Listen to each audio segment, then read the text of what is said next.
नमस्कार, अली पोस्ट के talk show में आप सभी का स्वागत है और मैं हूं नियति। आप सभी को बता दूं, ये जो टॉक शो है इसको संचालित E2 बेकरी कर रहा है और आज के हमारे जो गेस्ट है श्रुति आनंद, मिसेस इंडिया का खिताब जीत कर आए हैं। हालांकि पहले तो मैं इनका आज स्वागत करती हूँ अपने टॉक शो में।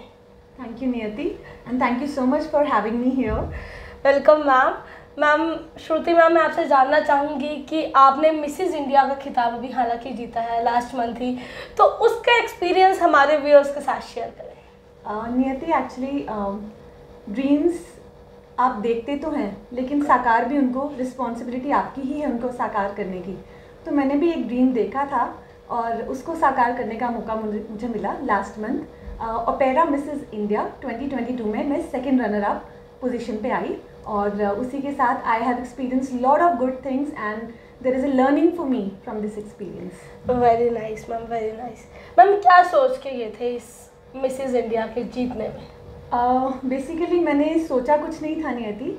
मुझे लगता था कि मुझे पार्टिसिपेट करना चाहिए बिकॉज एक्सपीरियंसेस लेना ही बहुत बड़ी बात है। एग्जैक्टली। आप सोचेंगे कि मैं जीत के आऊँ और बाद में ना जीते तो वो एक अलग चीज़ है, लेकिन whenever you are going for a competition you should always focus कि मुझे बेटर करके उसको बेटर कैसे करना है। बिल्कुल बिल्कुल राइट। मैम, क्राउन आपने इसमें अचीव किया है, राइट। तो कितनी खुशी हुई जब पता चला कि श्रुति आनंद ने क्राउन जीता है और क्राउन जब हाथ में आया तो उस टाइम पे कैसी फीलिंग्स थी? One of the biggest and beautiful experiences of my life. मैंने नहीं सोचा था कि मैं क्राउन जीत पाऊँगी। मैं सिर्फ एक एक्सपीरियंस के लिए गई थी, लेकिन जब मुझे क्राउन मिला तो बहुत बहुत बहुत अच्छा लगा और लगा कि I am also queen of my house और queen of you know somewhere Jammu की हूँ। तो लगा कि हाँ, जम्मू में भी टैलेंट है। Exactly. मुझे प्रेजेंट करने का मौका मिला तो I am feeling very lucky about it. Ma'am, तो वहाँ का एक्सपीरियंस कैसा था? मतलब ये ऑनलाइन बिहाफ पे हुआ या ऑफलाइन हुआ? Basically because of Covid offline pageants हो रहे थे, लेकिन सिक्योरिटी को ध्यान में रखते हुए मुझे लगा कि why don't I try a virtual pageant. So था वो exactly same but it was a virtual pageant that means it was online. So हमने घर से ही सब कुछ ऑपरेट किया। जैसे जैसे हमें इंस्ट्रक्शंस मिले, हमें काफ़ी सारे टास्क दिए गए। जो कि यस, मुझे होली पे भी काफ़ी सारे टास्क मिले कि आपको होली की पिक्चर्स हमें भेजनी है, then you will be marked on that basis. तो उसी बेसिस पे जब मैंने लास्ट वॉक की और जैसे ही मेरा नाम अनाउंस हुआ तो मुझे लगा कि मैंने भी कुछ लाइफ में अचीव किया है। Very nice, very nice. Ma'am, achievements तभी होती हैं जब दिल से सोच लो तो अचीवमेंट्स मिलकर ही रहती हैं। बिल्कुल। Ma'am, fit mom. हाँ, राइट। आप फिट मॉम का खिताब भी जीते हो। राइट। 2 साल पहले जीता था। Right. तो मैम, वो क्या सोचा था, उसके पीछे क्या इंस्पिरेशन थी? लास्ट ईयर 1-1.5 साल पहले जब कोरोना बहुत ज़्यादा पीक पे था, एक टाइम आया था जब थोड़ा सा इसमें डाउनफॉल आया था। तो मेरी एक फ्रेंड है, उन्होंने मुझे बोला था कि why don't you know take part with me in fit mom. So I was not very sure because मुझे लगा था कि कोरोना है तो why don't you know be safe and be at home. लेकिन मेरी डॉटर ने मुझे एक चीज़ बोली, मम्मा मुझे लगता है कि आपको पार्ट लेना चाहिए। तो कहीं ना कहीं पता नहीं, आई डोंट नो मेरे माइंड में क्या आया, तो मैंने गई वहाँ पर और आप मानोगे नहीं, एंड तक मुझे नहीं पता था कि मैं पार्ट लूँगी। लेकिन whenever I went there, मैंने वहाँ सिचुएशन देखी, वहाँ प्रोटोकॉल्स फॉलो हो रहे थे और मैंने पार्ट लिया और वहाँ पे भी 3 राउंड्स थे। और जब विनर अनाउंस हुई तो एक ही चीज़ लगी कि my daughter was the reason कि मैं वो खिताब जीत पाई। एक्चुअली बात ऐसी होती है, हम अपने बच्चों को ये ज़रूर पता होता है कि मेरे मम्मी या मेरे पापा ये कर सकते हैं, तो वो बोलते हैं। और बात ये की जाती है कि बच्चों को वाकई में लगता है कि मेरी मम्मी इस चीज़ के मतलब ज़रूर ये इस चीज़ को हासिल कर सकते हैं, और वही आपके इंस्पिरेशन थे। बच्चों का तो कंपैरिजन भगवान से ही हम कर सकते हैं, बिकॉज कई बार हमें नहीं लगता कि हम क्या कर सकते हैं, और जब बच्चा आपको बोलता है तो आप एकदम से यू गेट सरप्राइज्ड कि ये क्या बोल रहा है मेरा बेबी। तो वो एक मुझे लगा एक एक्सपीरियंस था कि मेरी डॉटर ने मुझे, और आपने भी एक उस चीज़ पे सोचा होगा कि हाँ, मेरी बेटी मुझे बोल रही है तो मुझे कर लेना चाहिए। Right. अगर विनर आऊंगी तो तब भी उसको खुशी होगी, Right. तो अगर मैं नहीं करूंगी तो क्या पता she Obviously she down would- हो जाए कि Right. हाँ मेरी मदर ने मेरी बात ना मानी, Right, मैंने right, उनको right. बोला, है ना। Right. मैम आप इसके साथ साथ क्या क्या करते हैं, क्या जॉब करते हैं आप? राइट, मैं बैंकिंग में हूँ पिछले 10 साल से, and I started my career as a cabin crew in Kingfisher Airlines. तो Okay. मैं 4 साल एज अ कैबिन क्रू मैंने काम करा है किंगफिशर में, एंड आफ्टर दैट मेरा बैंकिंग की तरफ थोड़ा रुझान हुआ, because after marriage you have to manage lot of things. तो Exactly. I was in Bangalore for 4 years and then I came to Jammu. तो मैं 10 साल से बैंकिंग में हूँ, और बैंकिंग में भी मुझे बहुत अच्छा लाइक इंटेलेक्चुअल जॉब है, you have to manage so many things. So मुझे काफ़ी अच्छा एक्सपीरियंस रहा बैंकिंग का भी। मतलब यू लाइक मैनेजमेंट?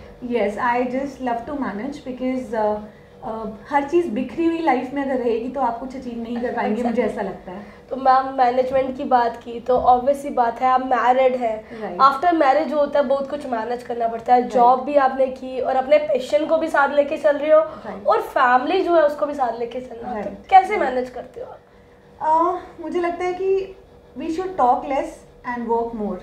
तो कहीं ना कहीं आपको अपना टाइम टेबल बना के चलना चाहिए। जब सुबह उठते हैं, give your self a pep talk, अपने आप को मोटिवेट करो, अच्छा। और फालतू की चीज़ों में आप टाइम वेस्ट ना करें, और अपने मोटिवेशन, अपने पैशन के प्रति थोड़ा सा टाइम ज़रूर दें, क्योंकि आपको नहीं पता आप कहीं भी जाके विनर भी हो सकते हैं। बिल्कुल।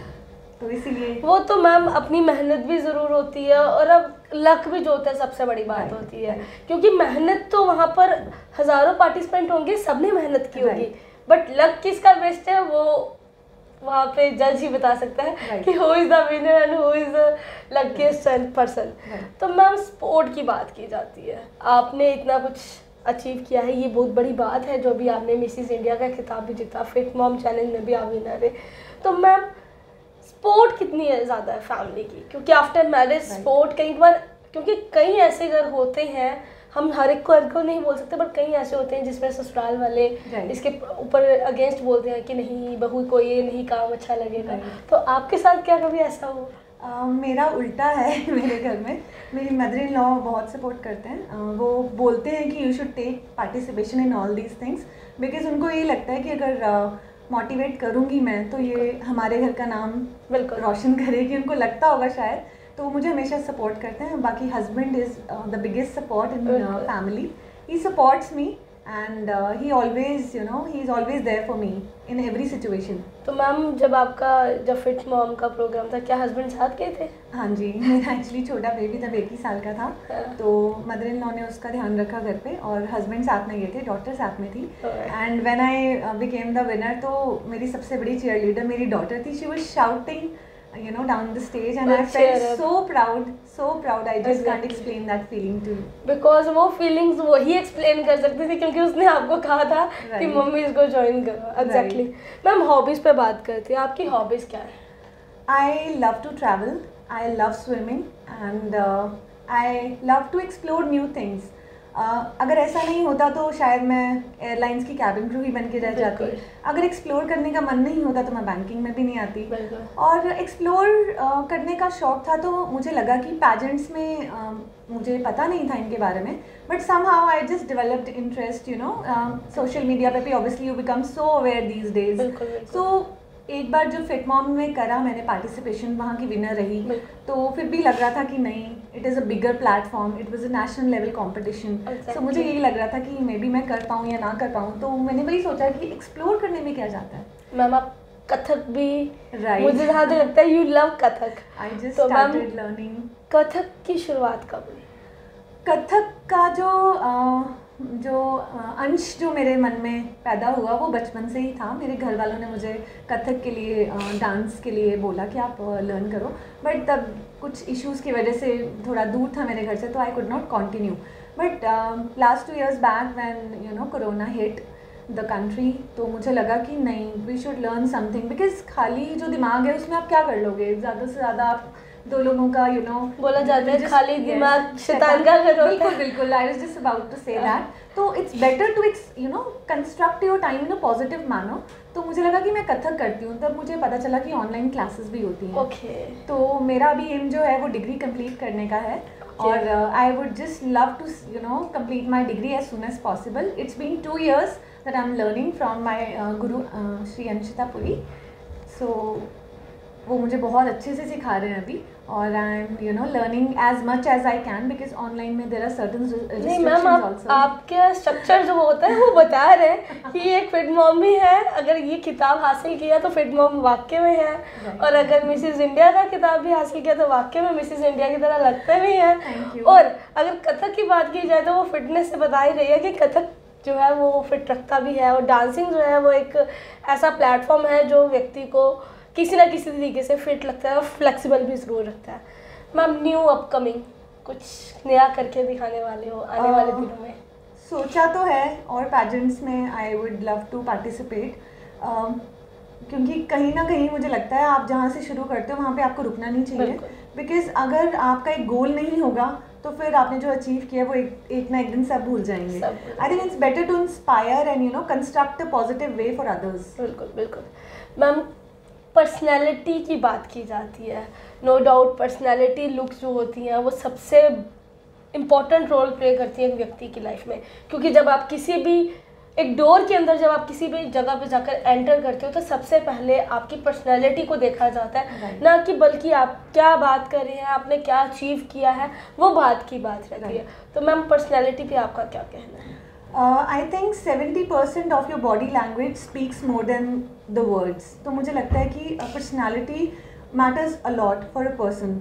सो there is a saying, first impression is the last impression. If you are going for an interview और you are going for a job interview और एनीथिंग, आप वहाँ पे कैसा बिहेव करते हैं, I think that matters a lot, rather कि आप कुछ भी उससे बात करें। आप क्योंकि क्वेश्चंस तो आप लर्न कर सकते हो उनके आंसर्स, लेकिन आपकी body language it shows a lot what kind of person you are.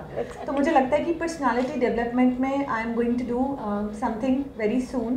There is something in my mind, because अकेले अगर मैंने कुछ सीखा है तो आई थिंक जो ज्ञान है you should always spread that's what we believe in. Actually बात सबसे बड़ी ये भी होती है, स्प्रेड करने से हमें भी कुछ नई चीज़ हासिल होती है, ज़रूर कुछ सीखने को मिलता है। जब तक हम अपना जो ज्ञान है अपने पास रखेंगे तो हम दूसरे व्यक्ति से कोई नई चीज़ नहीं सीख सकते।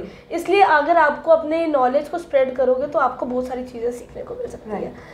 मैम कोई ऐसे मोमेंट्स आपके लाइफ के, मतलब जो हम स्कूल टाइम की बात करें या कॉलेज टाइम की, जो आपको आज की डेट में इन्फ्लुएंस कर रही है?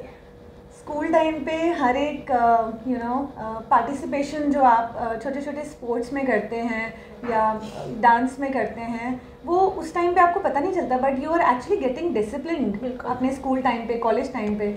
और मैंने एनसीसी में भी पार्टिसिपेशन अपना रखा था, मैं कॉलेज के हर फेस्टिवल में पार्टिसिपेट करती थी। ठीक है, I believe that you should more devote your time in studies also, but I think extra curricular activities आपको कहीं ना कहीं लाइफ में कब आपके काम आ जाए, तो इट्स बेटर कि एक चीज़ पे फोकस ना करें और बहुत सारी चीज़ों को अपने साथ लेके चलें। बिल्कुल, वो तो बात वाकई में मैम आपने सही बोली, क्योंकि ज़रूरी नहीं होता कि हम किसी भी चीज़ में पार्टिसिपेट करते हैं और उसमें जीत के ही आए।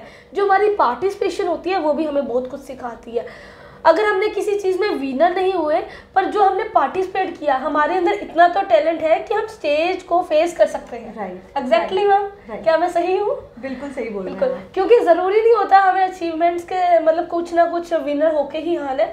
जब हम स्टेज पे जाते हैं तो हम एक स्टेज पे खड़े और हमारे सामने 1000 व्यूअर्स बैठे हैं, तो हमारे अंदर कुछ जज्बा है, कुछ करने का है। क्योंकि मैं जब छोटी थी तो मैंने एक ही बात सीखी थी, छोटी सी बात है कि जब आप किसी स्टेज को फेस करने चलते हो तो कभी भी नर्वस नहीं होना है, हेसिटेट नहीं होना है, और हमेशा यही सोचना है स्टेज पे बैठकर कि मेरे अंदर वो जज्बा और मैं यहाँ खड़ी हूँ और मेरे सामने जितने लोग बैठे वो सब अनपढ़ है, तभी आप आगे खड़े हो सकते हो। क्योंकि अगर आप लोगों को वो आपके लिए कुछ बोलते हैं तो उनके अंदर कोई जज्बा नहीं है, अगर उनके अंदर जज्बा होता तो आज वो आपकी जगह होती। Right, confidence speaks a lot about you, how you carry yourself. बिल्कुल, और मैम मैं सही बोलूँ तो मैं बाकी लोगों को भी यही, जब भी मेरे से कोई अगर कोई सजेशन मांगता है तो मैं उसको यही बोलती हूँ कि यही स्टेज पे चढ़ने के लिए सबसे पहले यही बात सोचना कि सामने वाले अनपढ़ है, क्योंकि अगर आप ये चीज़ सोच के चलोगे तो आप कुछ करके दिखाओगे। अगर आप ये चीज़ नहीं सोचोगे तो फिर आप डाउन हो जाओगे कि वो क्या सोच रहा है।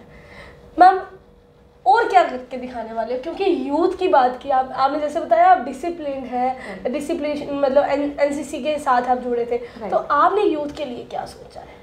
यूथ के लिए मेरा एक ही मैसेज है कि जब भी कुछ अपनी लाइफ में आपको करना है उसको गोल के तौर पे देखें। बिल्कुल। आप अपना एक गोल लेके चलिए, बिकॉज बिखरी हुई चीज़ों को समेटना बहुत मुश्किल है, लेकिन अगर आपकी एक डिसिप्लिन लाइफ है और अगर आपका कोई गोल है तो आई थिंक आपको अचीव करने से कोई नहीं रोक सकता। और अगर गोल है तो अचीवमेंट है तो एक मैसेज है सोसाइटी को। So I just want to say that. Ma'am, youth जो है वो आज का यूथ जो है नशे की ओर जा रहा है, तो आपका क्या कहना है, नशा किस चीज़ का करना चाहिए? क्योंकि ड्रग्स का जो नशा है वो बहुत गलत है, क्योंकि वो आप हार्म कर रहे हो, अपनी बॉडी को हार्म कर रहे हो, अपनी लाइफ पे हार्म कर रहे हो। तो आपका क्या कहना है, नशा किस चीज़ का करना चाहिए? मुझे लगता है अगर आपको नशा करना ही है तो why don't you go for your passion. आप अपने पैशन का नशा कीजिए, आप अपनी डिसिप्लिन लाइफ का नशा कीजिए, क्योंकि जब आप अचीव करेंगे तो वहाँ बहुत सारे लोग होंगे आपको सपोर्ट करने के लिए। बाकी जो नशे की तरफ यूथ जा रहा है, मैं उनसे सिर्फ यही बोलना चाहूँगी, आप अपने पेरेंट्स का सोचिए, ऐसे मत कीजिए, बिकॉज पेरेंट्स ही हैं जो आपको आपकी लाइफ से आगे लेके जाते हैं। आपकी लाइफ में बहुत कुछ करते हैं पेरेंट्स, बिना बोले हुए, बिना जताए हुए। तो अगर आप उनके लिए कुछ करना चाहते हैं लाइफ में तो अपने पैशन को फॉलो कीजिए, अपनी डिसिप्लिन बनाइए लाइफ। अपने आप को नशे में झोंक कर तो कुछ नहीं मिलेगा ना आपको, लेकिन अगर आप पैशन फॉलो करते हैं उसका, अगर आपको नशा है, आपको डांसिंग का नशा है, आपको किसी चीज़ का भी नशा है, कोई पायलट बनना चाहता है, कोई लाइफ में एस्ट्रोनॉट बनना चाहता है, उस चीज़ को लेके चलिए अपने साथ, सो दैट आप अपने पेरेंट्स को भी प्राउड फील करवा सकें। बिल्कुल, क्योंकि तब माँ बाप कहेंगे कि हमारे बच्चे ने कुछ हासिल किया है। नशे की तरफ जाओगे तो माँ बाप भी चुप करके बैठेंगे, किसी को उल्टा शिकायतें ही मिलने को मिलेंगी माँ बाप को, और कुछ नहीं मिलेगा। मैम, कुछ ऐसी चीज़ सोची थी कि मैं इस मुकाम तक हासिल करूँगी, ये जो अभी हासिल किया है? नियति, आई जस्ट वांट टू से वन थिंग, मैंने कभी भी ना रिजल्ट के बारे में अपनी लाइफ में कभी नहीं सोचा। रिजल्ट नहीं, क्या बचपन में कभी सोचा था, जब बचपन का ट्रैक चला था, कि फ्यूचर में आने वाले दिनों में मैं कुछ ऐसा मोमेंट होगा मेरे साथ जिसमें मैं अपनी फैमिली का, इधर की बात की जाए ससुराल की या मायके की, दोनों फैमिलीज में कुछ ऐसा नया करके दिखाऊंगी जिससे मुझे ज़्यादा प्राउड फील करे? नियति, मैंने सोचा तो नहीं था, बट जैसे जैसे आपके सामने लाइफ सिचुएशन रखती जाती है, मुझे बस वही लगता है कि आपको सिचुएशन को पॉजिटिव में बदलना है। हर सिचुएशन को कोशिश कीजिए कि पॉजिटिव चीज़ में बदलिए, क्योंकि आपके पास दो ही रास्ते हैं, either you can go for a positive approach or you can go for a negative approach. I think it's better कि आप पॉजिटिव की तरफ चलिए, बिकॉज उसमें आपको बहुत सारे ऑप्शंस हैं। नेगेटिव की तरफ जाना इजी है, बट उससे निकलना बहुत मुश्किल। एग्जैक्टली मैम, वुमेन जाते जाते मैं ज़्यादा बहुत समय हो भी गया है, मुझे लगता है श्रुति जी के पास भी समय कम ही होगा, पर मैं मैम एक चीज़ पूछना चाहूँगी कि वुमेन एम्पावरमेंट की बात की जाती है, और हमारे प्रधानमंत्री नरेंद्र मोदी जी भी जो है वो हर जगह पे बेटी बचाओ बेटी पढ़ाओ की बात करते हैं, और आप भी एक वुमेन हैं, तो बड़े सारी ऐसी बच्चियां होंगी जो आपको अपना इंस्पिरेशन मानती होंगी। सबसे बड़ी बात की जाए तो आपकी डॉटर भी जो है आपको अपनी इंस्पिरेशन मानती होंगी, तो मैम उसके लिए आप क्या कहना चाहेंगे, क्योंकि इतना सा मैनेज करना और इतने मुकाम तक पहुँचना? मैं सिर्फ यही बोलना चाहूँगी कि women should follow their dreams and passion along with their routine life, क्योंकि रूटीन में अगर आप सिर्फ रूटीन को फॉलो करेंगे तो आप सोचेंगे कि आपको आपके ड्रीम्स पूरे होंगे, which is not going to work. आपको हल्का सा एक्स्ट्रा एफर्ट डालना पड़ेगा अपनी लाइफ में, बिकॉज कोई नहीं आएगा आपका हाथ पकड़ने के लिए और आपके ड्रीम्स पूरे करवाने के लिए, आपको खुद ही करना है। हालांकि अभी मैंने बोलते हैं कि इंस्पिरेशन कहीं से भी मिलती है। मुझे रिसेंटली हरनाज संधू से बहुत ज़्यादा इंस्पिरेशन मिली है, और उन्होंने जो हमारी कंट्री का नाम इतना रोशन किया है, मुझे बहुत बहुत ज़्यादा इंस्पिरेशन मिली है उनसे, और मुझे लगता है कि अगर मैं भी किसी को इंस्पायर कर पाऊँ तो that would be a very very beautiful thing for me. So मैं यही बोलना चाहूँगी, थोड़ा सा एक्स्ट्रा एफर्ट डाल के अपने ड्रीम्स को फॉलो करना चाहिए, बिकॉज आपको कुछ नहीं पता कि आगे आपके लिए क्या है फ्यूचर में। आप कभी भी किसी चीज़ को जीत सकते हैं और वो आपकी लाइफ का बहुत बहुत अच्छा एक्सपीरियंस बन सकता है। बहुत अच्छा लगा श्रुति जी आपसे बातचीत करके, और मुझे जहाँ तक लगता है आप लोगों को भी बहुत अच्छा लगा होगा श्रुति जी को सुनकर, क्योंकि श्रुति जी ने बहुत सारी बातें हमारे साथ शेयर की हैं। मुझे नहीं लगता कि इससे पहले इन्होंने ये सारी बातें किसी और से शेयर की होंगी, सबसे पहले इन्होंने मेरे साथ और अर्ली पोस्ट के माध्यम से आप लोगों के सामने रखी हैं। तो मैं चाहूँगी कि श्रुति जी ऐसे ही आगे बढ़ते रहें और नए नए सक्सेस जो है वो पाते रहें, अपना भी नाम रोशन करते रहें और अपनी फैमिली का और अपने बच्चों की स्पोर्ट से आगे बढ़ते रहें। मुझे बहुत अच्छा लगेगा और मैं चाहूँगी कि ऐसे ही आगे बढ़ते रहें। मैम मैं कॉन्ग्रेचुलेट करती हूँ आपको फिर से एक बारी। ऐसे ही आप आगे बढ़ते रहे। और अगर आप लोगों के पास कोई टैलेंट है तो जैसे श्रुति जी ने भी बोला है कि आगे बढ़कर आए, अपने ड्रीम्स को पूरा करें, ड्रीम्स के लिए एफर्ट्स डालें, तो आप लोग ज़रूर ऐसा करें और आगे बढ़ें। मुझे लगता है कि ये जो सीख है कोई नहीं देगा जो आपको श्रुति जी ने दी है, और ऐसे ही आगे बढ़ते रहे और अपने टैलेंट को भी परफॉर्म करते रहे, क्योंकि टैलेंट की कमी किसी के पास नहीं है और टैलेंट को आगे लाने के लिए आपको खुद बाहर आना पड़ेगा। ऐसे और नए टॉक शो के लिए बने रहे हैं अर्ली पोस्ट के साथ। नमस्कार।